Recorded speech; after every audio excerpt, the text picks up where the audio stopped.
This is Doug Slay, and I'm happy to be coming to you today by this means of communication, of bringing to you a short message.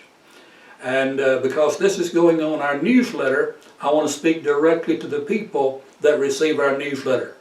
I want to say I appreciate you opening our email, our newsletters, and reading it. I believe it'll be and will be and is a blessing to you.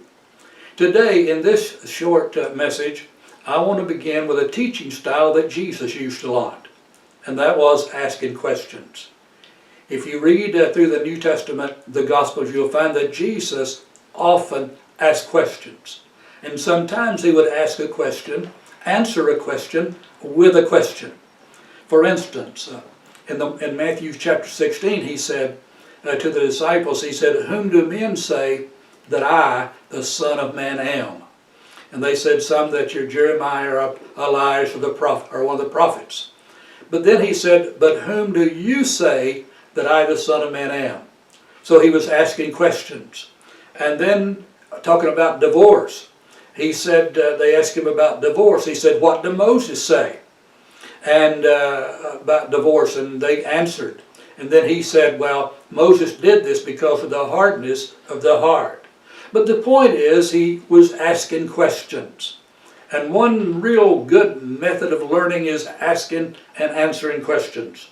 And I want to begin that way in this short segment. I want to ask you a question, and I want you to think about it because it's critical to how you view your Christian life. It's critical if you walk in victory or you walk in defeat. So the question is this: which Adam do you most identify with? Now by that I mean there is a first Adam and a last Adam. If you identify with a first Adam, you identify with a fallen race of people. If you identify with a first Adam, I can say you're very sin conscious. You're conscious of your failures. You're conscious of your shortcomings. And you're always talking about them and magnifying them. Now some people call that humility, but that's not humility at all. That is denying that Jesus came and died for us and was buried and raised from the dead. So when we identify more with the first Adam than the last Adam, we are failure conscious. But when we identify with the last Adam, and we know from 1 Corinthians chapter 15 and verse 45 that there is a first Adam and a last Adam, and that the first Adam is the federal head of a fallen race. But the last Adam is the federal head of a brand new race of people, of a family of God. The Corinthians says, a species of being that never existed before.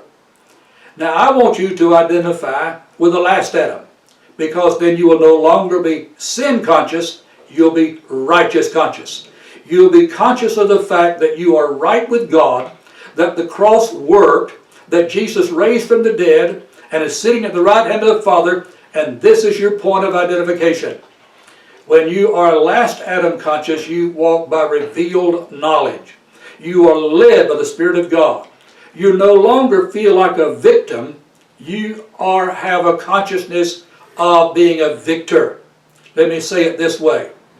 When that you identify with the first Adam, when you come before God, you come before God feeling your sense of unworthiness, of feeling like that you don't belong to be there. But when you identify with the last Adam, you can stand before God without fear.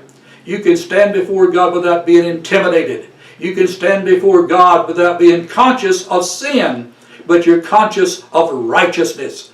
So I want you today to begin to identify with the last Adam, and you'll no longer be sin conscious. You'll be revelation conscious. You'll not be victim conscious. You'll be victor consciousness, and that's where I believe the Bible wants us to be.